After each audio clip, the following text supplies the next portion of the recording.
Welcome, everyone. Lionsgate, if you found your way here to this event today from Awkwardly Zen or from any other place, I've cross-posted this event in several different places. I want to welcome you to the Tarot Unicorns and Coffee community. I encourage you to join the TUC community, and I'll drop a few links in the chat here in just a moment. And it's just ways that you can stay connected. So the first way is to go onto my website, Tarot Unicorns and Coffee, and join the free community there. We've got one more person trying to get into the room. That's your best bet because that's how you're going to stay connected with the events. You can find everything you need to find on that website, my offers, merch. Yes, I have a shop open as well. So that's one way to stay connected with the community. The second way is to follow me on Meetup. I was thinking, how do I say that? Join Meetup. Most of you already joined Meetup. Is to join the Meetup group, Tarot Unicorns and Coffee. Another way is to sign up on my newsletter. I send about 3 to 4, usually no more than 5 emails a month. So very low pressure there. If you just want to be on the email list to hear when I have things coming out or specials that might be relevant to you, I invite you to do that. Do one or do all 3, whatever floats your boat. Let me drop those links in the chat. Whoa. Apologies for that. Got to silence my phone in my own event. All right, so there's how you can stay connected with me. Okay, you might want to grab something to take notes with, maybe some cold water. I say cold water because we are going to be doing a guided meditation and some energy shifting, and sometimes cold water can help bring you back into your body and back into your present moment after energy work. And just make sure that you're comfortable for the next hour and a half. So go ahead and get settled in. We've got the recording started. I'm going to pull up the slides here in just a moment. See if I can do that, y'all. I've been practicing. Making sure I can get the slides pulled up and share screen has been quite challenging for me recently. Let's do that and that. And nope, and present and present. And yay, hopefully you all can see that. Yes, awesome. Oh, we're working now. It's now we're cooking with grease. Is that what they say? I don't know. Anyway, okay.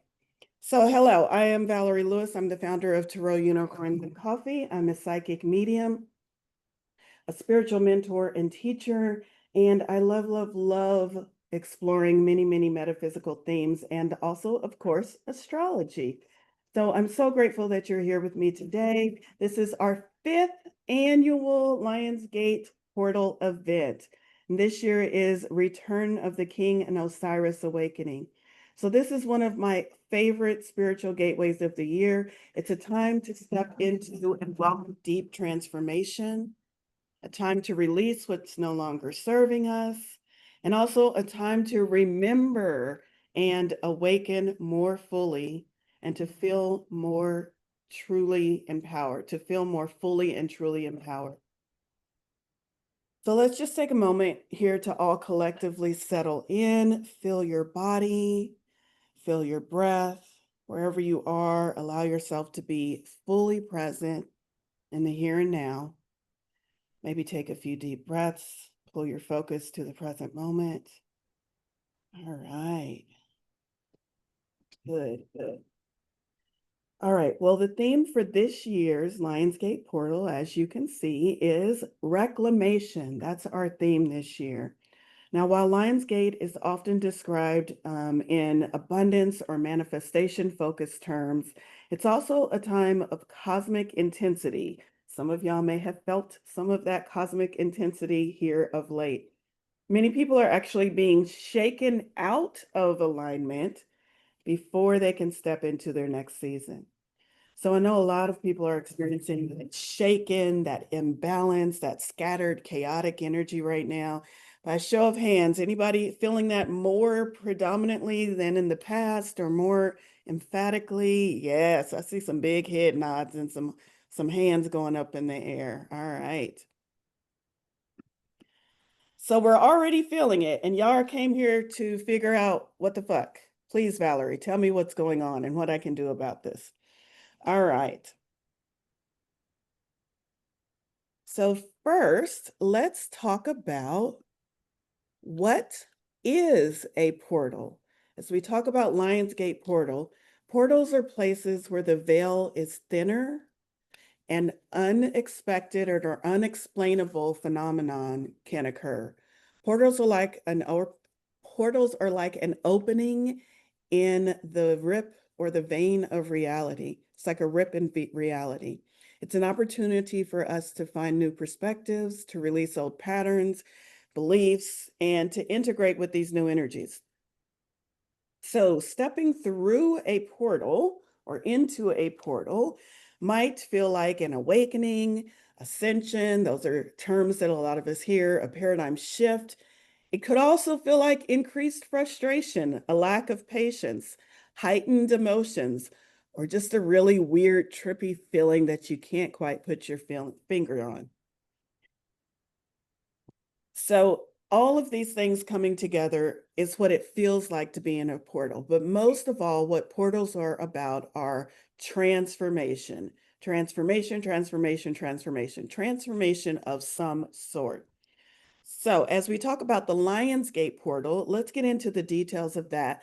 And I want to start by explaining, when is the Lionsgate portal open? What are the dates and how do we even figure out what those dates are? So the dates and what signals the opening of the Lionsgate, it's generally somewhere between July 26th is when it opens, and it closes generally around August 12th. Now, this year, there's been some back and forth, and nobody can seem to agree if it opened on the 26th or the 28th, but that's 6 of one and half dozen of another. We know the general idea and the general time frame of when to expect these energies to start coming. But how do we know that it's always around this time of the year? Well, these dates that we have actually correspond to actual astrological events and placements, which we'll be talking about more in detail shortly. We can still experience these energies, though, prior to July 26th and a little bit after August 12th. Now, I'm going to say widen that window a lot more this year. We did the same thing last year because we had some pretty big other astrological events which added to and emphasized and amplified this Lionsgate portal. So I'm saying, many of us mentioned it way before, just a couple of weekends before. Many of us started to feel this mid-July. And I personally believe it'll probably last throughout the end of August, as we have a lot of big astrological events going on that are all contributing to this. So no, these energies are not only available at 8 o'clock on August 8th or whatever you may have thought or been thinking about. No, they're available throughout the month and over the span of many days, and definitely during those 2 dates that I gave you when the portal is open. So we are right in the middle. 8/8 is considered the most, when the energies surge or reach their peak. So that's why we observe it and celebrate it on this day. But we'll talk more about that in a little bit as well. So what signals this, though? The Lionsgate portal opens with the heliacal rising of the star Sirius. And heliacal rising is just really fancy terms for saying that's when we can first see it, when it's first visible to the naked eye on the horizon. So, of course, that date will vary based on your location on planet Earth, just like we experience the sunrise at differing times based on where we're located. We're also going to experience the rising of this star Sirius at differing times too, depending on where we're located. So that's also another reason why some of the dates are there's discrepancies in when we think the date will actually start, because it depends on where you are in the world. So in astrological terms, it's when our Earth aligns with the star Sirius, so that Sirius becomes visible on our horizon. The heliacal rising takes place when our sun is also in the sign of Leo, or during Leo season, which we are in right now. And that's where it gets its name, Lionsgate, because it happens during Leo season. Simple as that. There are also some other alignments that take place, such as the constellation Orion. I mentioned this alignment because it's going to help you find the star Sirius when it begins to rise in the night sky. If you follow the direction of Orion's belt, it will point you to Sirius, and Orion rises just before Sirius does on the horizon, pointing the way. So we have Earth, the Sun, the constellation Leo, all hanging out around Leo are the constellation Orion, which points the way to the binary star Sirius. Sirius is the star of our show. Y'all see what I did there? The star, get it? I'm so funny. All right, okay, moving on. The star Sirius is composed of at least 2 stars, making it a binary star. It's the second brightest constellation, or the second brightest star in our night sky, visible from planet Earth with the naked eye, which is why ancient civilizations often referred to it as our second sun or our spiritual sun. Now, I just threw a lot of alignment and a lot of terms out there at you. Don't worry, I have pictures. So maybe this will help those of you who are not familiar with astrological placements and constellations and what the hell does it mean when we're in Leo season. Maybe this will help clarify it by putting it in a visual representation. So this little blue thing right here, in case you didn't know, is the planet that we're located on, often referred to as Earth. And here is our sun. What it means when we are in a certain season, it means that if I am standing on Earth and looking up at the sky and I see the sun, beyond the sun's placement, I would see the Leo constellation. Now, we know the sun doesn't move, neither do these constellations necessarily, but we move. So if I was moving this way and now I'm over here looking up at the sun, well, then I'm going to see the Gemini constellation. And that's what we talk about when we say we're moving into a different season. It's just our perspective of where the constellations and the sun is placed based from planet Earth. But this visual representation is going to help you a lot, I think, when we talk about the alignments and how all of that comes together to make Lionsgate. So on this next one, out here by the Leo constellation, we have Sirius and Orion, the Sirius star, and also Orion, the constellation. Now, when I say alignment, I'm talking about what is in our view from human perspective. This does not mean that all of these planets are standing in line like we were taught to do back in kindergarten. It's not that kind of alignment. It's an astrological alignment, which means they're all grouped together in the same space that if I look up and aim my eyes towards the sun without turning my head, I'm going to see certain constellations, certain star systems, and certain things going on up in the sky. And this is what I see up in the sky. Right now, I'm looking at Leo, the Orion constellation, which if I follow the belt, it will point down to the Sirius star system. Now, because this is on the other side of the sun, for most of the time, the sun's glare is blocking our view of Sirius. When Sirius positions itself in a way that we can actually see it rising on our horizon, we can actually see it beyond the sun.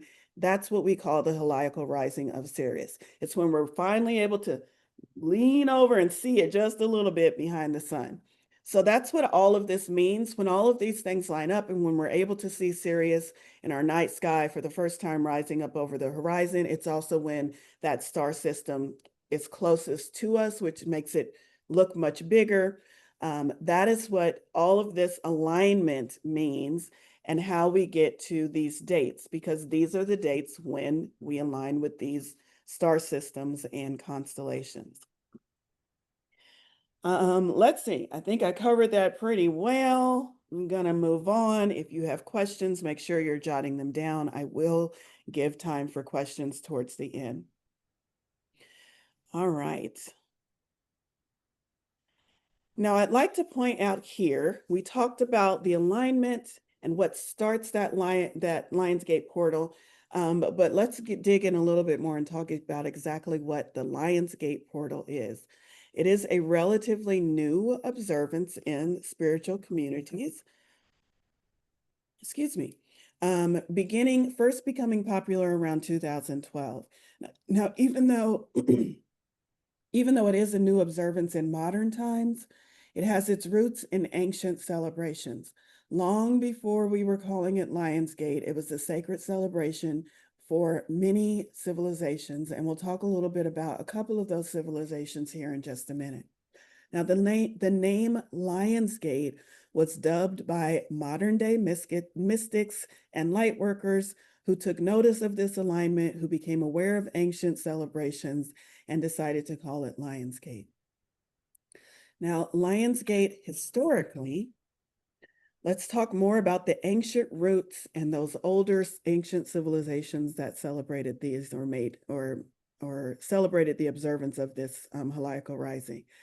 Many very important civilizations celebrated this event in their own way, and I'll list just a few, the main ones that I know of. The Mayans celebrated this observance, the Sumerians, Egyptians, Babylonians, and also a small tribe in Africa known as the Dogon tribe, or the Dogon tribe. Now, I want to start there, talking about this tribe.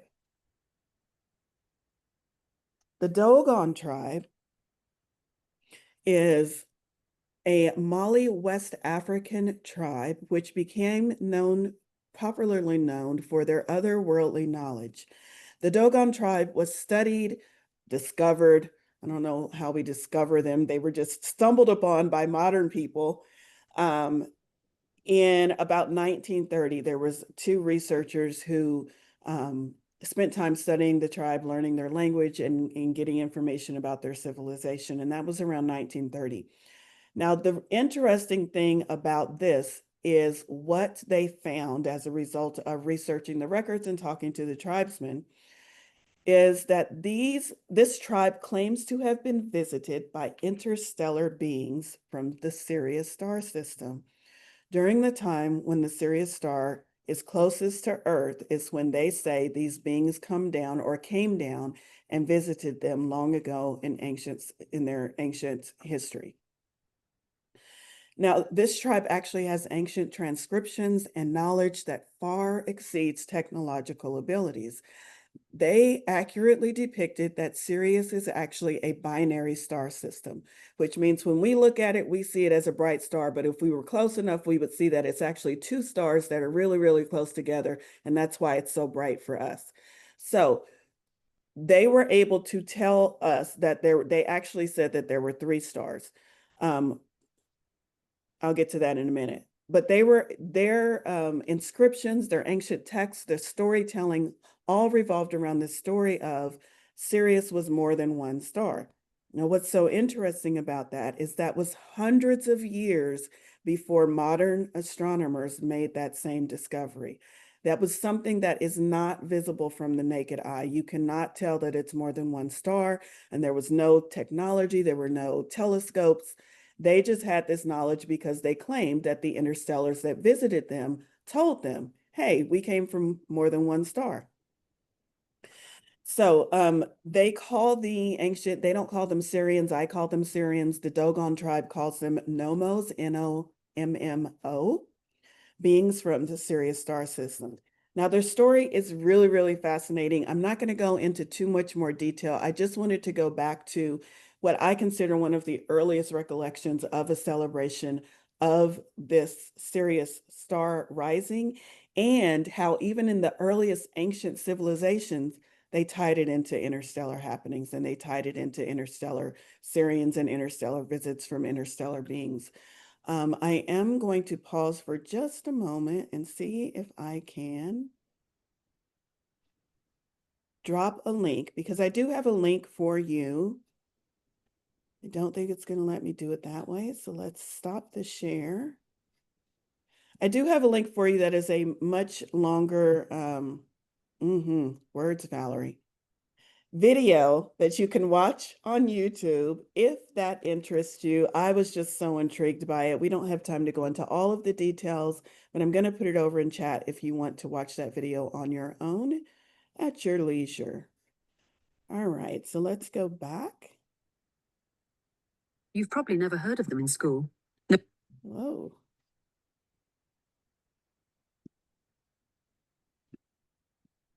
One moment.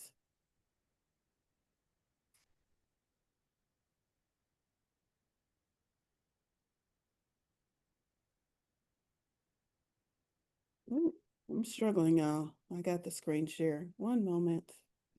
There we go.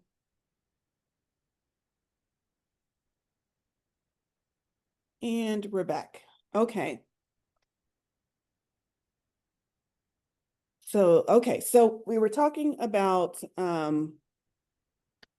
the Dogon tribe. I do absolutely believe that they were visited, like many ancient civilizations, that they were visited by interstellars. So I believe that story. It's just so fascinating, the amount of knowledge and astrological information that they had way back before we even got there with our modern technology and telescopes. Now, this tribe lived over 2,000 miles away from Egypt. Yet they had very similar experiences and recollections of visitations and also information being downloaded during this time of the Lion's Gate, what we call the Lion's Gate. Now, I always find it super significant when isolated groups or individuals have separate yet very, very similar spiritual experiences. To me, that's synchronicity, that's divine timing, that's something lining up bigger and greater than ourselves. So next, I want to talk about the Egyptians. The Egyptians are the civilization that is most closely associated with the Lion's Gate. If you've done any searches on the web, you'll almost always see a depiction of the pyramids of Giza and some story linking to Egyptian civilization. So we're talking about them because they're most popular. I think they're most popular just because they had such a vast way of recording history and because they were one of the dominant civilizations of time back then. So in ancient Egypt, do I have a new slide? Nope, not yet. Let's go back. Oh. All right, we're going to go back a minute. Sorry. In ancient Egypt, we're just going to talk about that. The rising of Sirius also coincided with the flooding of the Nile. Now, the Egyptians viewed the flooding of the Nile as a gift of prosperity and fertility from the gods. Obviously, they had lots of water in the middle of the desert. It meant their crops were going to grow. It meant they had fertility. So it was a good time for them whenever the Nile flooded its riverbanks. And that's why Lion's Gate is associated heavily with being a gateway of abundance. At least that's one of the reasons, because they saw this celestial happening. The Nile is flooding, and they said, oh, the God must be granting us abundance, fertility, things of that sort. And that's why this time has always been associated with things like that. So we have the Egyptians who link this time to abundance, renewal. We'll talk more about the renewal a little bit later, and also fertility. And then the Dogon tribe, who linked this time to visitations from interstellars and access to advanced knowledge. And then we have modern mystics like you and I, who also link this time to numerological meanings. So real quick, let's talk about the numerology of 8/8, today's date. And then we'll get into the main portion of what energies are specific to this Lion's Gate portal and how Osiris is helping us out and how we can integrate everything. But first, let's talk about the numerology. So the number 8 resonates with abundance, limitless potential, eternal cycles, and renewal, and also flow. Consider taking the number 8 and drawing it sideways like an infinity symbol, and your finger can trace this path indefinitely, never ending, always flowing. This flow can represent energy, material wealth, wisdom, joy, love, or whatever your own experience of flow is. All of that is amplified when we are on a day that has an 8 in it, and amplified even more when we're on an 8-8 day, the 8th month and the 8th day, and amplified even more when, y'all, I almost made this event at 8 p.m., but I'm old and I can't stay up that late, so I did it at 6:02. Many of you may have noticed that weird time. It's because 6 and 2 equal 8. So we're trying to pull all that 8 energy, all of that numerological energy in. I wanted to talk, do I have another slide? I think I have another slide. Yes, okay. Also, in metaphysical circles, 8 is often seen as a bridge between the material and the spiritual. And when I say bridge, that's just another way of saying the veil is thinner, and we can kind of dip back and forth between both sides with ease without a lot of resistance. It's the number of manifestation, power, and karmic balance. It's a call for us to embrace transformation. I said portals are all about transformation. That could not be more true this year. And it encourages us to shed old patterns and step into a more empowered version of ourselves. And the number of 8 in numerology, as well as observed by ancient Egypt, is also a symbol of abundance, not just financial abundance, but also spiritual and an emotional richness. So, one other thing I want to mention, and this came from Sarah Potter. I found this years ago, a quote on the internet. She is also a psychic medium, so very much in the spiritual world. And she gave this tip for working with the number 8, especially during Lionsgate Portal. Visualize the number 8 or an infinity sign before you go into a job interview, or before asking your boss for a raise, or before shopping, or before doing any transaction that might involve money, drawing in money or sending out money. Also, draw the number 8 on a slip of paper and place it in your wallet or your purse in order to increase your wealth during this time, during this portal time. Or, I really like this last one. Take a Sharpie and draw the number 8 on the sole of your shoe so that you walk with abundance wherever you go. I really liked that one. All right, so that's your overview in a nutshell. Very quick look at what Lionsgate is, the dates, what it is, what a portal is, its beginnings in ancient civilization, and its numerological correlations. Now I want to get into this year's energies and the return of the king, Osiris. This year, I have been especially drawn to the Egyptian king Osiris. Osiris is the archetypal energy that we all want to hold during this Lionsgate. Osiris is the god of death, resurrection. You might also say renewal, rebirth, and here's that key word again, transformation. He embodies the process of ego death and sacred identity loss, and that clears the way for our soul rebirth and also for reclaiming our sovereignty. Now, I'm going to tell you the story of Osiris. Osiris was an Egyptian king known for his wisdom and kindness. He ruled Egypt, bringing prosperity. He was very much about crops, and he was I forget what the actual term is. He was agriculture. That's it. God of agriculture as well. And he would teach people the secrets of agriculture. And Osiris was married to Isis. I love me some Isis energy. So Osiris's brother Set was very jealous of Osiris and wanted to claim the throne for himself. So he did what any power-hungry Mogul ancient deity would do. He killed Osiris and took the throne. But Set was a little more cray-cray than most of us, and he decided to take it a step further and actually dismember Osiris's body and scatter his body parts all over Egypt, just to make sure he was dead, like really dead. He wasn't going to come back. But what Set did not take into account was that Osiris had a true baddie for a wifey. Isis is not the goddess to fuck with. And she organized a search crew with her and her sisters and some other deities. And they looked far and wide until they found all the dismembered pieces of her dead husband.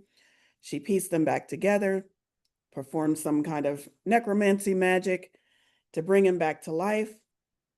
Now, I won't get into all of the details of the story. There are a few more details to that story. Feel free to research it on your own. But basically, one of the body parts was missing. And also necromancy, if you've ever saw any movie about necromancy, it usually results in an altered version of the original. So Osiris was alive, but not quite himself. He had just enough juice to rule the underworld, but not to be fully topside running empires again like his brother Set was. So he became ruler of the underworld. Now, the ancient Egyptians have connected Osiris with the constellation Orion. So now we see why that's important in our night sky, and Isis with the star Sirius. So as Orion or Osiris rises first, and then we see Sirius followed by Sirius coming beneath him, it was seen by the ancient Egyptians as Isis raising Osiris from the dead, a celestial enactment of the story of Osiris. So let's move on and talk about the lessons that this story teaches us and why it's so relevant this year in 2025 for this year's Lionsgate. Osiris, as I mentioned, was the god who was betrayed, dismembered, and cast into the unknown. His body was scattered and lost. But through surrender, patience, and powerful love, his wife Isis was able to gather and reclaim every piece, almost every piece, restoring him to wholeness, mostly. He only had one missing piece, restoring him to wholeness and rebirth, which allowed him afterwards to reclaim his throne. It was a different throne, but he was still able to reclaim his throne. Now, I find it very interesting that it was a different throne that he reclaimed. As he was reborn and renewed into this newer version of himself, he did not go back to the old ways. He did not go back to the old throne. He claimed a new throne that was more in line with the new version of himself. So think about that as we move forward. Think about that for yourself. Now, this myth, story, epic, whatever you choose to call it, mirrors the deep spiritual process that many of us are undergoing right now.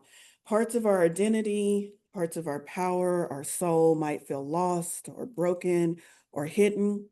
And many of us might be feeling stuck or frustrated with the space between who we used to be and who we're trying to be. The energy of this portal, this year's portal, invites us to reclaim those fragmented or hidden parts, to gather the scattered parts of ourselves back together with intention and compassion, and to step into our full and sovereign power, to reclaim in a way our own sovereign thrones. Like Osiris, we're called to surrender the old versions of ourselves that we can no longer carry forward, and to endure the often messy, painful, maybe transformational process, and to ultimately rise renewed, whole, integrated, and aligned with our truest self. So that's why Osiris is such a good mentor and guide for this year's Lionsgate.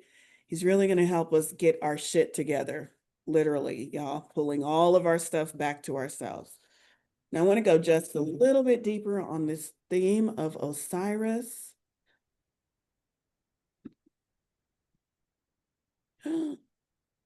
Got those slides out of order. One moment. Maybe I missed the slide. I must have missed the slide. That's okay. I'm going to go over this. Y'all take notes. All right. We have 4. There's only 4. 4 additional points that I really want to touch on that Osiris's lessons and energies can bring to us. The first one is ego, death, and surrender. Ego, death, and surrender. That's letting go of the parts of ourself that no longer serve, releasing control and resistance to make space for rebirth. Ego death.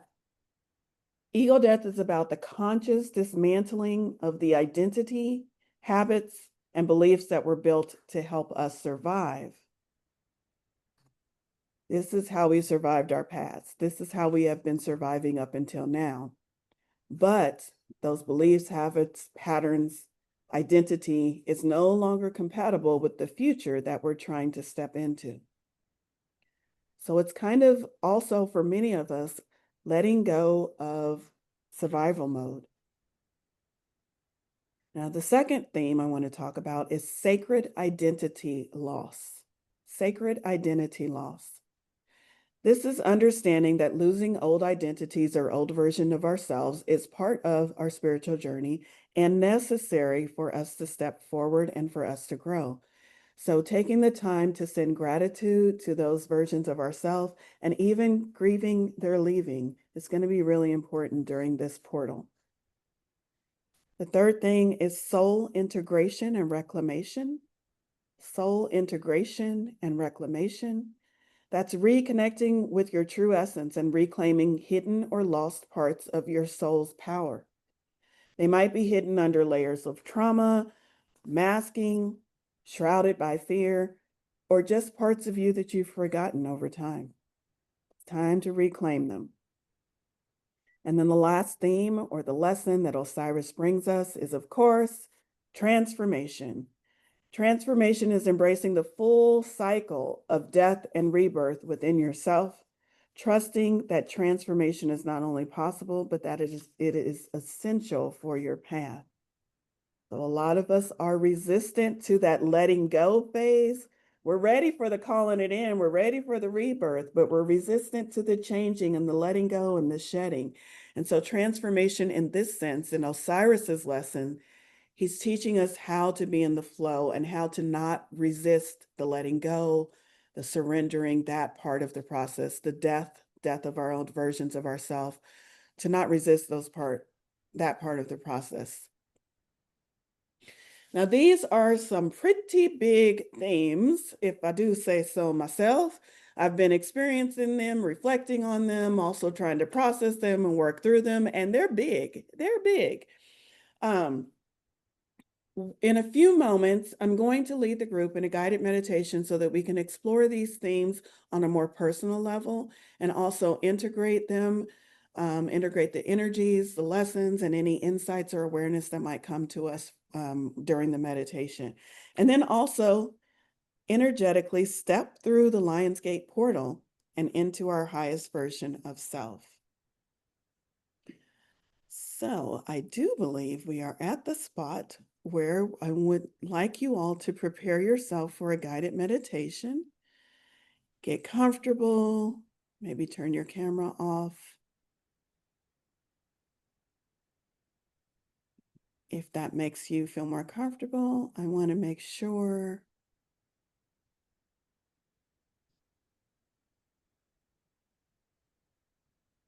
All right.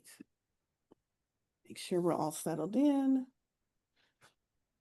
Just checking the chat there for a minute. All right. Okay, so this guided meditation through the gates of reclamation is intended to help you reclaim those missing pieces of yourself and also gain any messages and insights from the energy and the archetype of Osiris as we step through this year, 2025's Lionsgate portal. I invite you to close your eyes and take a slow, deep breath in and exhale fully and completely. Again, take another deep, slow breath in, breathing in light, and exhaling and breathing out any and everything that is heavy.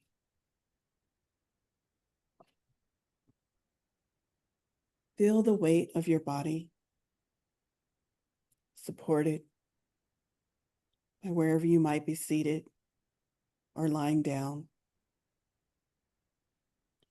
Feel your spine elongate and feel your heart open slowly yet fully.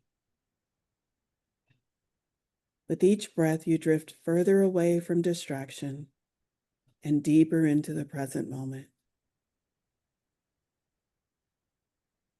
In the darkness of your mind's eye, a small glow begins to form. Faint at first, but then slowly growing larger and more brilliant. This light is circular, and it begins to take the shape of an opening. You find yourself standing before the Lion's Gate portal, a magnificent portal shaped by starlight and by this bright, glowing light before you. And beyond the portal, you can see that the sky is alive with colors, shimmering indigo, deep greens, violets, rose, gold colors, all swirling like a living vortex of manifestations and infinite possibilities. Take a moment to just observe this portal before you, noting anything that might look interesting.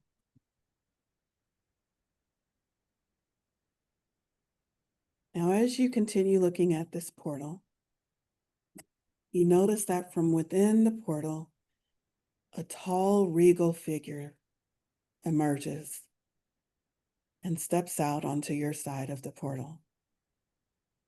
This figure is robed in deep emerald and gold, wearing the crown of Upper and Lower Egypt. His eyes shine bright like the star Sirius. This is Osiris, the restorer of what was lost, the king of renewal, and your guide to soul reclamation. He stands before you with a calm authority.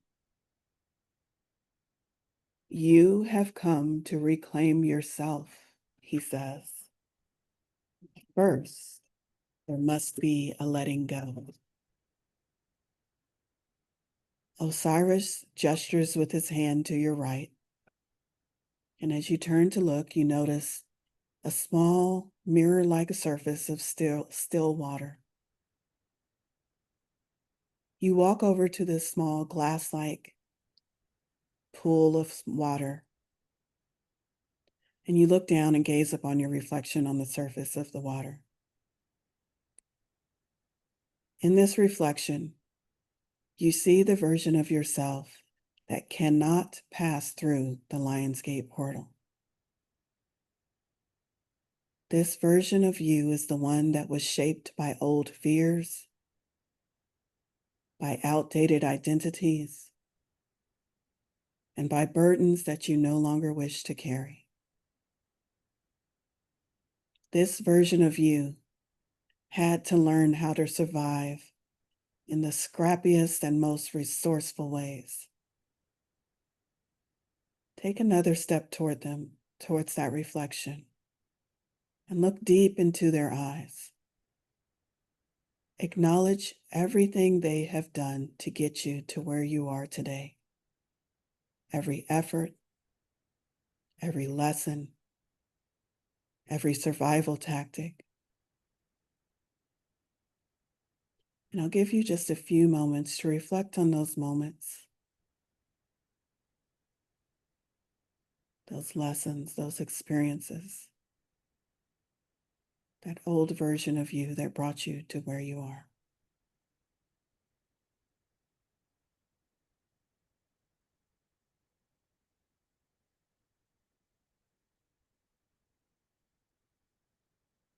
Now I invite you to place your hand gently over your heart and silently say, I honor you, I thank you, and I release you.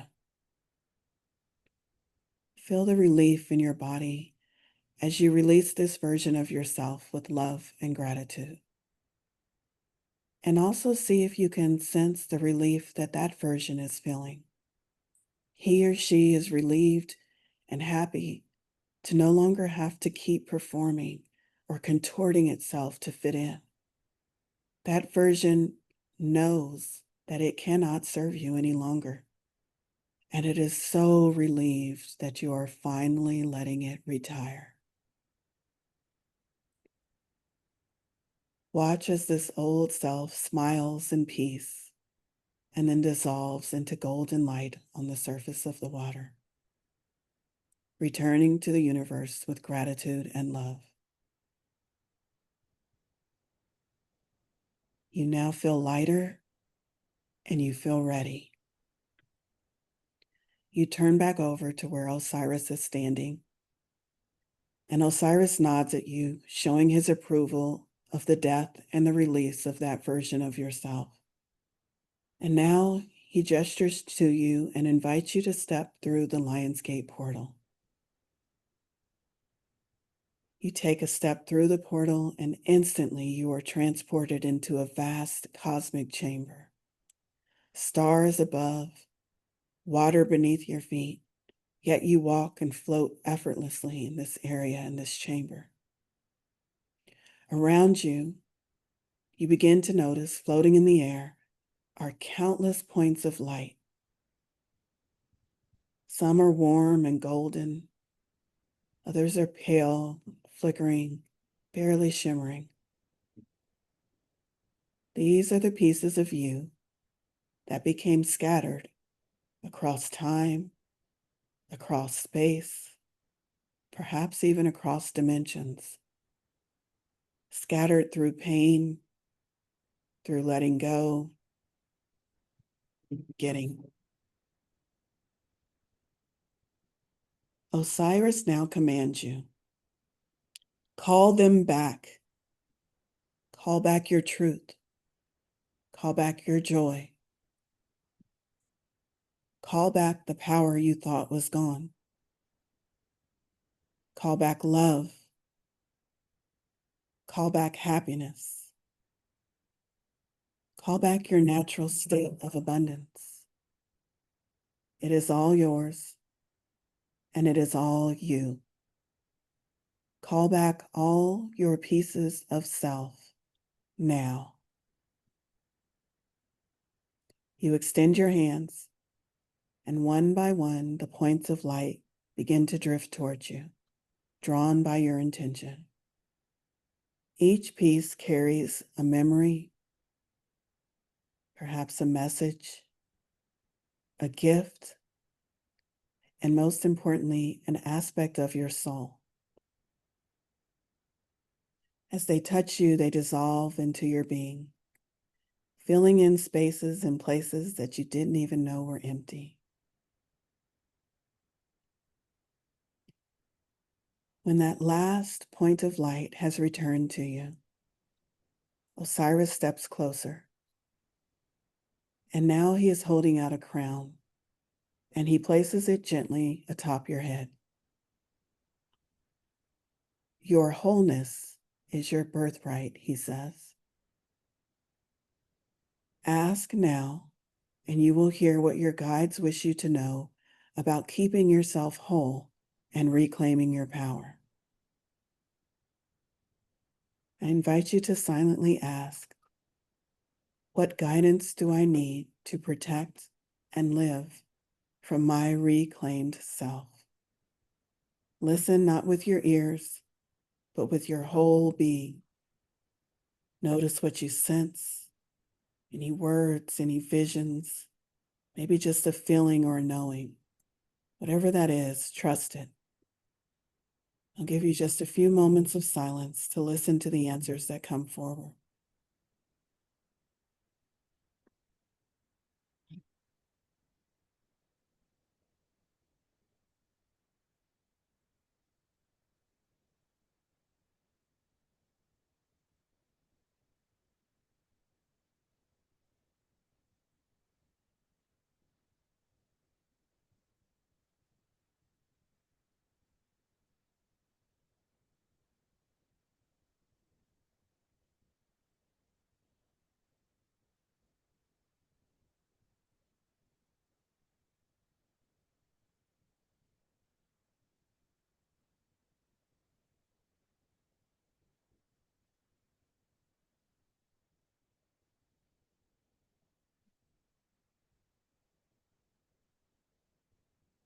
Osiris now raises his hand and light flows around you, sealing your reclaimed self into a cocoon of protection and sovereignty. You are restored. You are sovereign. You are eternal, he says. Feel your breath and feel your body in this moment. Thank Osiris for his guidance and for his wisdom as he slowly begins to disappear from your sight. For now you are capable of reclaiming your sovereignty.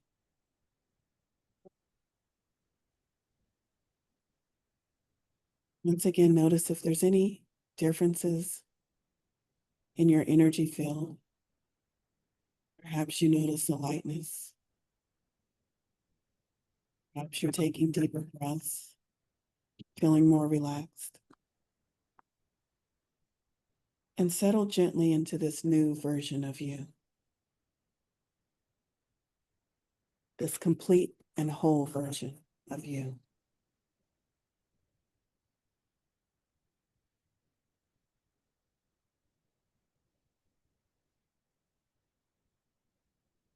Take a couple of deep breaths as you slowly come out of the meditation and back into your physical body. Perhaps rolling your neck, stretching a bit. And when you feel ready, you can go ahead and open your eyes and fully come back to the room.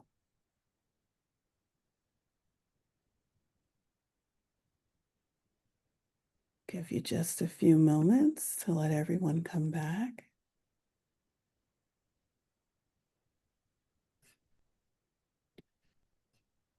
All right.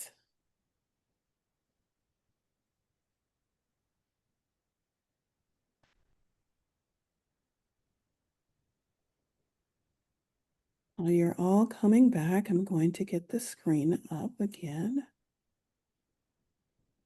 Hope you all enjoyed that meditation, got some insights from your guides. All right, the final thing I just want to go over is just some things that you might notice energetically over the next couple of days as you really consciously and intentionally work on calling in these energies and stepping through the Lionsgate portal. Some things you might notice are more vivid dreams. I've already talked to many in the spiritual community, and that is definitely a thing that lots of us are experiencing. I would encourage you to keep a dream journal just to see what might be coming up. And a dream journal is just any scrap of paper or journal that sits right by your bedside. And as soon as you wake up, you notate any dreams or any insights that you might have received during your sleep time. You might also just be getting outright downloads. In school. You might also be getting just outright downloads, insights, things that are coming to light, new pieces of clarity, synchronistic messages, visitations from non-physical or interstellar beings. Now, I focus a lot on interstellar beings and Syrians because I am a star seed, but remember I said the veil is thinner, so it's not just about interstellars. Maybe you have those who have crossed over visiting you during this time, or messages from your spirit guide just seem to hit different and be clearer. It can be any non-physical entity or energy that we now feel a lot closer to and the communication is clear. You might receive spiritual insights. I kind of mentioned that earlier, a heightened sense of intuition. So this would be an excellent time for those of you to practice your intuition or even begin practicing your psychic skills if that's something that interests you. And also recognizing and connecting with other star seeds. It's always interesting around this time, Lionsgate for me, how many people who do consider themselves star seeds or might just even be curious as if they are a star seed. It seems like all of the chatter around those themes and those topics really kicks up a notch around 8/8. So you might notice that as well. And then DNA activations. I have my own interpretation of what that means. That is a very broad term, but in a nutshell, I consider DNA activations is a result of energetic activation to our DNA, activating latent skills, latent abilities that we've had all along, but that just haven't been activated. So you might also notice that if those energies are present for you and causing those type of energetic reactions for you. All right, I believe we are at the end of the slides. So up next, we're going to do some Q&A, and then super, super special, y'all. I'm going to do a Lionsgate portal reading so you all can get an understanding of how I'm doing the Lionsgate portal reading. You are free to take the information that I present and do your own, or of course, you can let me do it for you, which is a lot easier for some of you who might not understand the intricacies of astrology and birth charts and placements and transits and all of that. So the lovely Lori Hewitt has volunteered prior to tonight's event to allow me to pull her chart and present you with a personalized Lionsgate reading. You'll be able to get your own if that is something that is interesting to you. But let's go ahead and open it up for Q&A. Before anyone raises their hand or unmutes, the first thing I want to do is check with Jacqueline. Jacqueline, do you have any questions in the chat that were already queued up, or should we just go to hand raising? Okay. All right. So please raise your hand if you have a question about any of the information that may have been presented tonight, or a question about Lionsgate that perhaps I did not cover. And I'll give just a few moments for Q&A. No questions? Oh, I did a good job. Let's see.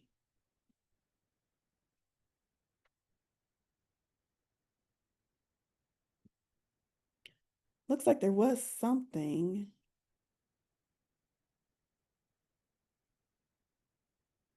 Over in the chat. There was a discussion, but I guess you all found the answers you were looking for. Okay. Yes, Lauren, go ahead. I was in the middle of washing dishes and cooking for kids while I was listening to you. What did you say about birth charts? Did you say that you could tell us something about a birth chart? Yes. So when I do the sample reading here in a little bit, I'll do my best to walk you through how I found the information and how you can find the information on your own. Okay. But I'll also give you a sample so that if you just want me to do it for you, I'm Yeah, happy because to I'm do new. it. I'm new to all of that. Gotcha. And then I did have one question. Was this class part of the membership class, or was this separate from the membership? Nope, this is entirely separate from any membership. Okay. Okay. All right. Thank you. You're welcome. All right. Well, I don't see any other questions. Someone said they didn't get the link in chat. I did drop that link at the end of the meditation. I realized it went to a private chat to Jacqueline instead of to the group chat. So that link for the Dogon tribe is there in chat now. Let me show you. The reason why I like showing these sample readings is because, Lauren, I assume your hand is just still up from that earlier question. Is because we just went through a whole overview, and you all have ideas of general ways to apply these themes and these energies to your life. But there is so much richness in figuring out how to personally apply these, like what areas of my life are these themes going to affect? Yes, we talked about transformation, but when I look at my birth chart, I can see it's transformation in career, or I can see it's transformation in relationships, or it's transformation. So it just gives a deeper, richer understanding of how we can personally apply what's going on, this Lionsgate portal, to our individual situations. So let me get the report queued up. So if you choose to get this report from me, it will come to you in a PDF downloadable version that you can review at your leisure. One moment. Where did I put Lori's? And I think I can share screen and we can just kind of read along because I'm only going to hit the high points, but I want you to see how detailed the entire report is. Lori, I did my best and I think I removed your actual birth date from this, so I hope I'm not putting your personal information out there. If you see it, just flag me down and I'll take it off the screen real quick. So this is your Lionsgate report. It just starts out with a little bit of information about what it is, and then it gets into specifics. So Lori is a Virgo rising.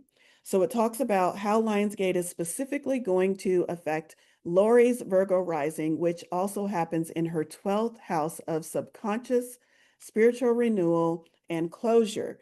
And so again, we're activating those same themes of release, soul healing, soul reintegration, and preparation for a new cycle or new versions of ourselves.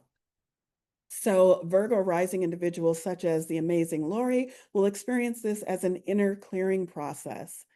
This asks Lori to embrace quiet time, deep self-reflection, and hidden creative expression. Now, also note that Mercury in retrograde is happening, y'all. I've mentioned that at least a billion times because it's a big one. It's a whopper. So we also have those energies playing in, and your report is also going to let you know how those energies are going to play into this portal and also this time of year for you. And that's just saying that it might open old emotional files for you, Lori, helping you review past choices, especially those tied to self-worth and unspoken desires, because it's happening in your 12th house. Closure is going to be a big theme. So intuitively, what I'm picking up on for you is that word closure, and how closure is really going to, I just feel like you're slamming the door on a lot of things, and some things are without, it doesn't even feel like you fully thought it through or you have a reason. It's just you have this knowing, this clear knowing that I'm done with it and I'm ready to move on, and I don't need a reason and I don't need to bookmark it. I'm done. So you're going to definitely be feeling that season of closure is what I'm going to call it. So this report also goes into personally for Lori each day, starting with 8/8. Well, I say each day, but starting with 8/8 and going through the next couple of days, telling you kind of what to expect. So we know today is the energetic peak, which is a prime time for you to meditate. We just did that. Yay. Maybe journal if you're called to do that, and set some intentions around the themes that you want to call in for yourself. August 9th is another one of those things. So I've already talked about Mercury retrograde being one of the big things that's impacting us this year. So is the Saturn-Mars opposition, and that is a whopper. You don't need to know what Saturn-Mars opposition means, but if you want me to explain it, I can. But basically what it means is it's giving us a lot more energies to clear out the gunk, bringing things to the surface and allowing us to work through those things. Based upon Lori's chart and her signs, what's going to be spotlighted for her is the balance between private healing and outer commitments. So it's an invitation to release over responsibility. I'm going to put in parentheses, people pleasing, and create healthier boundaries around your own time. Another thing we need to be aware of tomorrow is the full moon in Aquarius that's happening on August 9th. So another astrological event for you that is happening. The full moon is happening in your 6th house. And so that's encouraging health habits, work-life balance, and service roles. So that's just kind of an aside to something else you might be noticing coming up for you, just to be aware. And then we know that Mercury will station direct for all of us. Hallelujah. Praise the Lord on August 11th, which for you, Lori, you will recognize that transition as a restoring of mental clarity, making it easier to put those new systems that you've called in into motion and into place. So see how it gets really detailed in what you need to know about your path and your chart.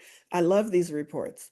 So it goes on to talk about different rituals that you might want, or practices that you might want to, that I would encourage you to look over and see what resonates for you over the next couple of days.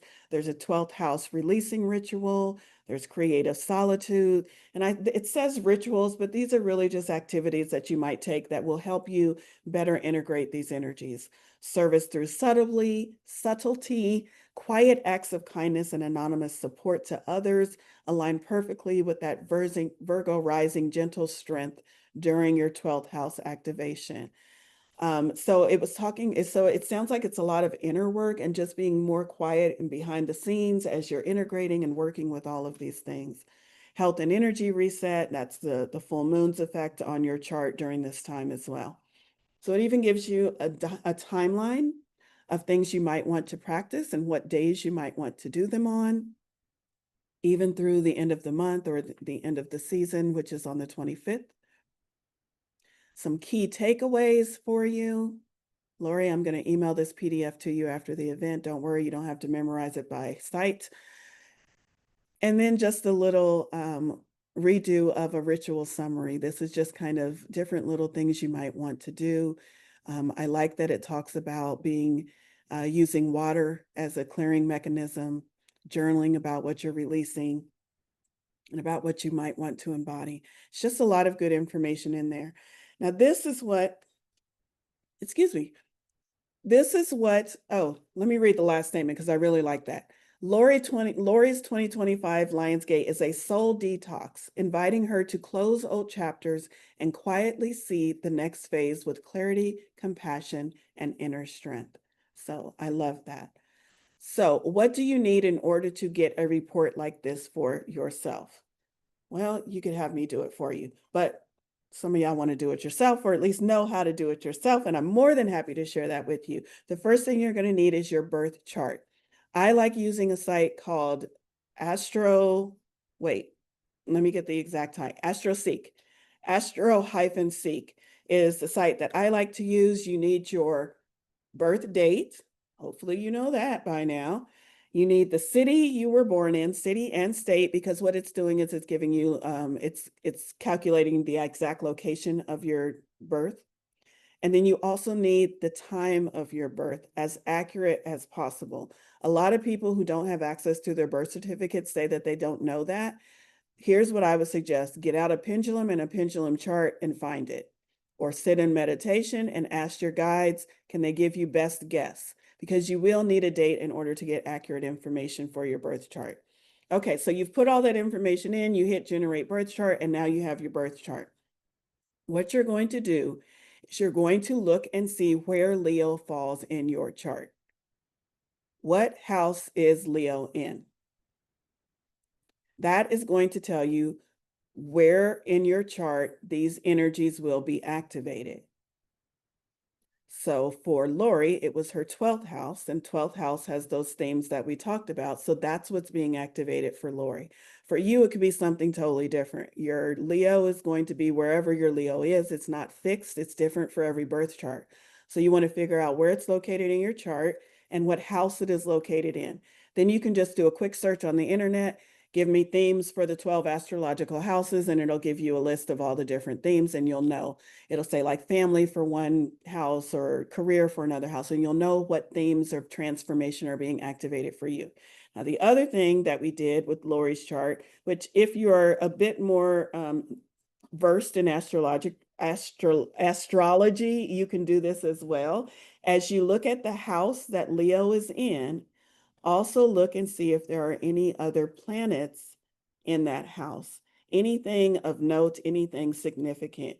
Is Venus hanging out there? What else is going on in that house? And then you can get a better idea of how those energies might play in and interplay with the Lionsgate energies. So that's kind of what I did.